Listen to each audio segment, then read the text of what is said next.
हाँ जी नमस्कार। आरपीएससी और अधीनस्थ बोर्ड के पसंदीदा 5 प्रश्नों की डोज हर बच्चे को रोज में आपका स्वागत है। मैं एम सिंह गुजर। आज का पहला क्वेश्चन साइंस का है। लार में कौन सा एंजाइम पाया जाता है? तो इस क्वेश्चन का आंसर है लार में टाइलिन एंजाइम पाया जाता है। इसकी विशेषता बता देता हूँ। हमारे जो भोजन है उसमें सबसे पहले कार्बोहाइड्रेट का जो पाचन करता है वो टाइलिन एंजाइम ही करता है, जो हमारे लार के अंदर मौजूद होता है। इसके अलावा लार में उपस्थित टाइलिन एंजाइम और क्या क्या कार्य करता है? देखिए, विषाणुओं से हमारे शरीर की रक्षा करता है, अर्थात भोजन में कोई विषाणु आता है तो उनको नष्ट करने का काम भी लार में उपस्थित टाइलिन एंजाइम करता है। हमने देखा होगा, अगर कोई कुत्ता कहीं पे उसको कट लग जाता है तो वो अपनी जीभ के माध्यम से, लार के माध्यम से उसको विषाणुओं से बचाता है।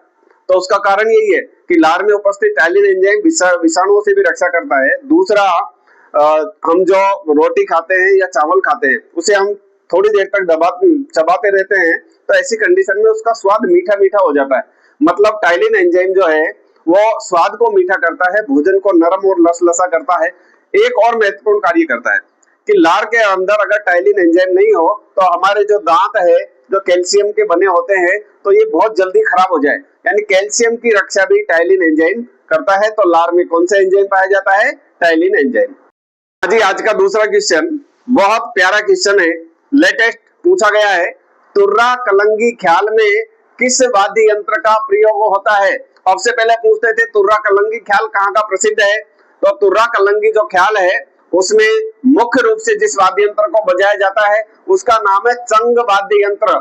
थोड़ा सा बता देता हूँ तुर्रा कलंगी ख्याल क्या है और कहाँ का प्रसिद्ध है। देखिए, चित्तौड़गढ़ और उसके आसपास के क्षेत्र में प्रसिद्ध है। तुर्रा कलंगी नाम क्यों पड़ा? हमारे एक संत हुए थे, संत तुगनगीर और शाह आलम, दोनों हिंदू और मुसलमान दोनों संत थे। इन्होंने इस तुर्रा कलंगी ख्याल की शुरुआत की थी। होता क्या है, तुर्रा शिव जी को का माना जाता है प्रतीक और कलंगी पार्वती का प्रतीक माना जाता है। इसमें क्या होता है, शास्त्रार्थ होता है। अगर मैं अपनी भाषा में कहूँ तो शास्त्रार्थ का मतलब ये होता है कि जो ऐसे विषय हैं उनके ऊपर, जो ज्ञान के विषय है, जो धार्मिक विषय है, उनके ऊपर चर्चा होना, वो भी व्यंग्य रूप में, ताकि सुनने वालों को आनंद आए। तो इसमें एक तरफ जो है भगवा वस्त्र पहन करके जो ख्याल करने वाले हैं वो खड़े रहते हैं, 5, 7, 10 जितने भी लोग हैं। दूसरी तरफ हरे रंग पहन करके खड़े रहते हैं। भगवा वस्त्र जो पहनते हैं वो तुर्रा कहलाते हैं, अर्थात शिव जी का प्रतीक होते हैं। और जो हरा वस्त्र पहन करके सामने जो पार्टी खड़ी रहती है वो पार्वती का प्रतीक होती है। तो ये हुआ तुर्रा। और कलंगी नाम क्यों पड़ा? किस वाद्य यंत्र का प्रयोग होता है? चंग वाद्य यंत्र, हमें याद रखना है। आज का तीसरा क्वेश्चन, भारत में सबसे पहले आने वाले और सबसे बाद में जाने वाले यूरोपियन कौन थे? तो सबसे पहले आने वाले और सबसे बाद में जाने वाले यूरोपियन कौन थे? ध्यान से सुनो। आपको याद आ रहा होगा कि भारत में सबसे पहले आने वाला जो यूरोपीय यात्री था 1498 में वास्को डी गामा आया। 1505 में उन्होंने अपनी कंपनी की स्थापना कर दी। और आपको पता होगा ये थे पुर्तगाली। तो भारत में सबसे पहले आने वाले यूरोपीय कौन थे? पुर्तगाली, जो देश के आजाद होने के बाद भी यानी 1961 तक इनका कब्जा रहा था गोवा, दमन और दीव पर। क्यों आए होंगे गुरुजी ये? तो थोड़ा सा बता देता हूँ। जितने भी यूरोपीय लोग आए हैं ना, उनका एक ही कारण था कि वो भारत के मसालों से इतना प्रभावित थे। आज से 20 साल पहले, 30 साल पहले जो खाने का जो स्वाद होता था ना, वो वास्तव में लाजवाब होता था, क्योंकि भारत के मसाले पूरे विश्व में प्रसिद्ध थे। और जितने भी विदेशी आए वो मुख्य रूप से मसालों के व्यापार करने के लिए आए थे। पुर्तगाली हमें याद रखना है। सबसे पहले आने वाले और सबसे लास्ट में जाने वाले यूरोपीय कौन थे? पुर्तगाली। चौथा क्वेश्चन ध्यान से सुनो। सोनालिका, सुनहरी, चंबल, 65 और गंगा किस फसल की किस्में है? तो ये सब के सब गेहूं की फसल की किस्में है। इसके अलावा हमने सुना है सोना कल्याण, लोकबान, ये भी गेहूं की किस्में है। सबसे ज्यादा उपवार जो पैदा करने वाली, उपज देने वाली जो किस्में हैं वो यही है, सोना कल्याण, सोनालिका, इसके अलावा गंगा और चंबल। इसके अलावा मैंने अभी बोला था कि सुनहरी, ये गेहूं की किस्में। याद करने के लिए आप चाहे तो छोटी सी ट्रिक लगा सकते हो कि भैया हमारे पास में सोनालिका ट्रैक्टर है, वो सोनालिका ट्रैक्टर से हमने जुताई की, जुताई करने के बाद में उसमें गंगा और चंबल का पानी दिया, तब जाकर के सुनहरी फसल तैयार हुई। तो ये गेहूं की फसल किस्में। ओके, आज का पांचवा और अंतिम क्वेश्चन, राजस्थान में किसान खेत में हल जोतते समय किस लोक देवता के गीत गाते हैं, उसके नाम की राखड़ी बांधते हैं। तो हम सभी के प्रिय राजस्थान के मुख्य लोक देवता तेजाजी, जिनका जन्म खरनाल नागौर में हुआ था।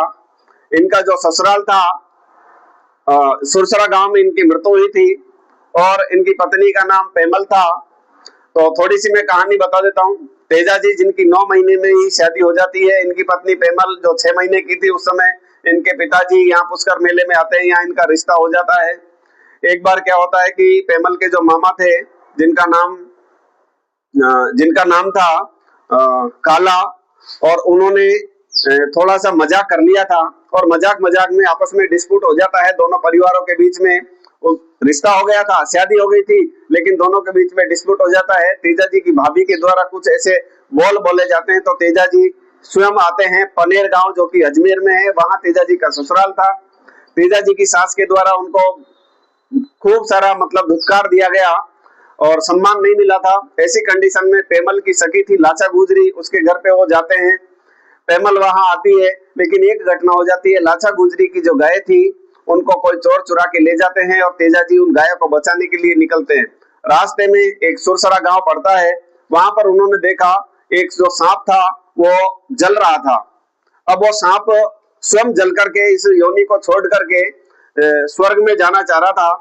तो ऐसी कंडीशन में तेजाजी ने सोचा कि ये सांप जल रहा है, तो उन्होंने अपने भाले से उसको निकाला। सांप क्रोधित हो जाता है और वो कहता है मैं तुझे छोड़ूंगा नहीं। तेजाजी उनसे विनती करता है कि मैंने वचन दिया है, मैं लाचा गुजरी की गाय बचा करके फिर वापस आऊंगा। तेजाजी लाचा गुजरी की गाय बचा करके वापस आते हैं और लड़ते लड़ते उनके शरीर पे इतने घाव हो जाते हैं कि सांप को कहीं जगह नहीं मिलती। अंत में तेजाजी ने अपनी जीभ निकाली और जीभ पर सांप उनको डसता है। ऐसे महान लोक देवता को हम प्रणाम करते हैं, सैल्यूट करते हैं। वो वही हो सकते हैं लोक देवता तेजाजी, जो न केवल हमारे राजस्थान में बल्कि पूरे भारत में प्रसिद्ध है। धन्यवाद।